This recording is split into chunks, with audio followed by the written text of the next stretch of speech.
Can you spot the three variables being adjusted in order to create the different colors in these excerpts? Sibelius opens with icy tone before heating up in intensity. The color change comes from adjusting the three variables we'll discuss in this video. Now, none of the sounds in any of these excerpts are particularly scratchy or skatey, yet they all have vastly different character and tone quality. After this video, not only will you know how to avoid skate and scratch sound, you'll know the knobs to turn to find any sound you can imagine.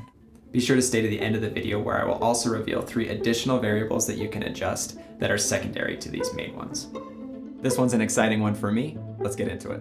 The 3 main variables that we can change on the violin are arm weight, or pressure, bow speed, how fast the bow is moving or how slow the bow is moving, and contact point, where the bow is in relationship to the bridge or fingerboard. By simply adjusting these 3 variables, we can get all sorts of different kinds of sound. I'm not talking loud or soft, I'm talking warm, cool, rich, bright, velvety, anything you can imagine. In order to understand how these 3 interact with each other, I'd like to think about sound on a continuum from skate sound to scratch sound. As we adjust any of the 3 variables, we'll move either closer to the skate sound or towards the scratch sound. Let's talk first about arm weight. As the arm weight exerted on the string increases, I move closer to scratch sound.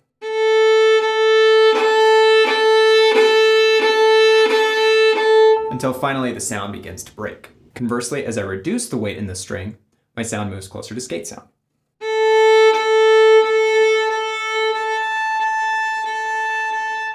This is of course considering that I keep the other 2 variables constant.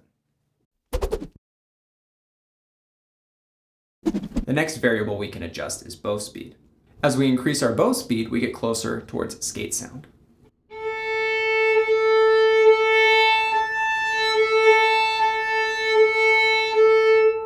And as we decrease our bow speed, we get closer to scratch sound.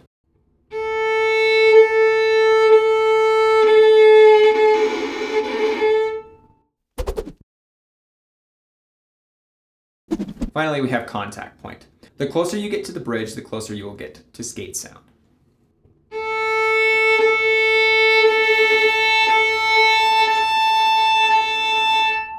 Starts to skim over the surface. And then the closer we get to the fingerboard, the more we approach scratch sound.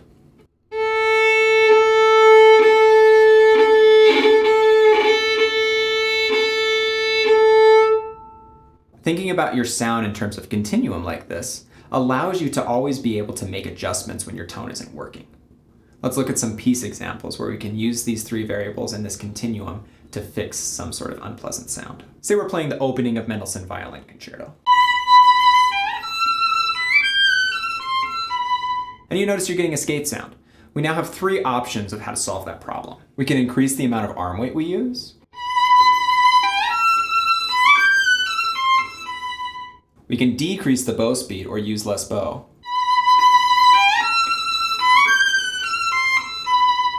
Or we can move our contact point towards the fingerboard.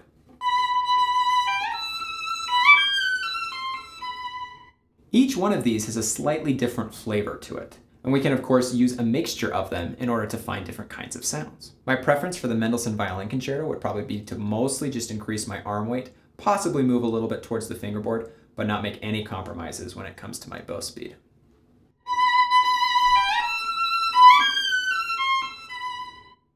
And vice versa, say I'm getting a scratchy sound in something like the Franck Sonata.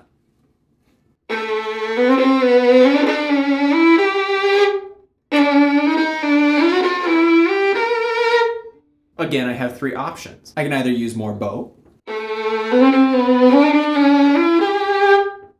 I can move closer to the bridge, or I can reduce the amount of arm weight that I use. All of these are possibilities and give a little bit of a different flavor. It's up to you as the musician and artist to determine what you prefer, while also considering the different percentages and combinations that you could use of all 3. Now, as musicians, are we constantly thinking about these in real time? Not entirely. You develop an intuitive sense of what to do when you're trying to seek after a certain kind of sound. However, to even understand the kinds of sounds that are possible to you, I think it's essential to do some experimentation and real critical thinking when it comes to these 3 variables. It's a difficult thing to really pin down what the difference in sound quality is between these different variables, but I'm going to give it a try. If I were to use one word to describe what arm weight adjusts, I would say it's the intensity of sound. I'm going to do my best to mostly just change my arm weight so you can get a sense for what I mean by the intensity of the sound changing.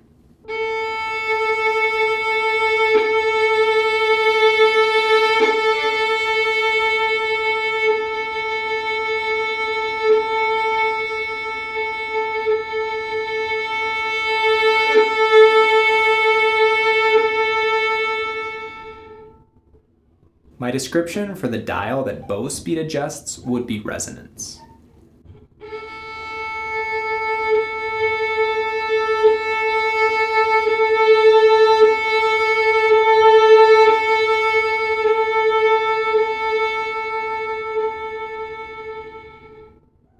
Finally, my description for contact point would be warmth versus core. Warm being on the side of the fingerboard, core being on the side of the bridge.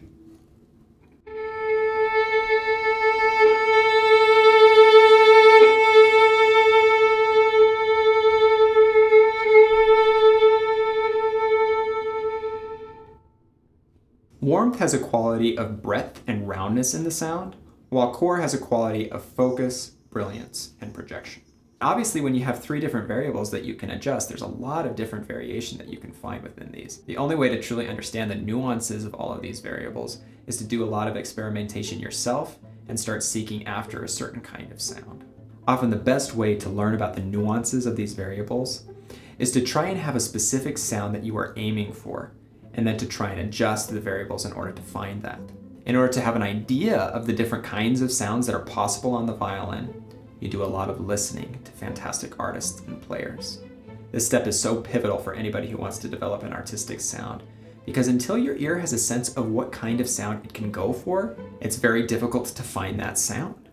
From listening to the fantastic violinists of the past, Heifetz, Milstein, Oistrakh, we can start to have this data bank of incredible sounds that we know are possible on the violin, and when we come to a certain passage, we can go after those sounds and adjust our variables in order to find them.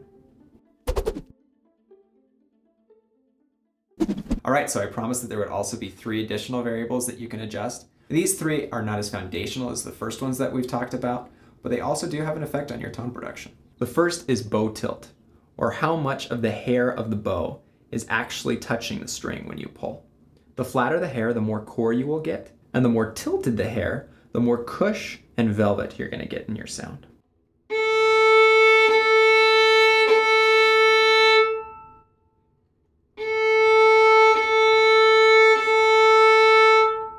One of the cool things about adjusting your bow tilt is that you can change the amount of perceived tension on the bow hairs. When it's flatter, you will feel more resistance to your arm weight, and when you tilt it, you will perceive more cush. And that will allow you to engage the string, in particular when you're playing softer passages and you don't want to skate. If you're hoping for a more brilliant sound with a lot of core and projection, flat hair is probably the way to go. The second one is the tightness of the bow. From a physics perspective, what we're aiming for is for the bow to be basically as loose as possible without bumping into the stick too much.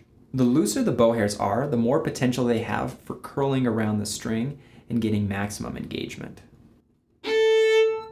There's more potential there for them to grip the string. It really depends on the strength of your stick, how loose you can keep the bow, but I'm typically aiming for the distance between the bow hair and the stick to be about a pencil's width at the narrowest point. The final variable is a big one, and it's everything that's going on in the left hand.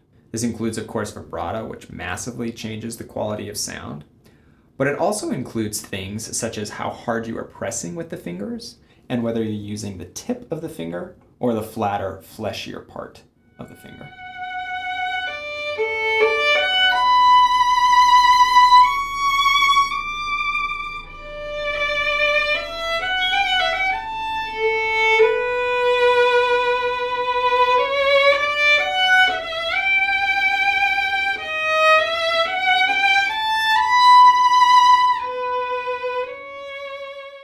Alright, so remember our initial 3 excerpts from the beginning of the video? Think you can see how I'm getting the different colors by now? I'll reveal what I think the balance is on the different variables at the beginning and end of this excerpt so you can see what I have in mind. Then comment below what you think the balance is on the final two excerpts.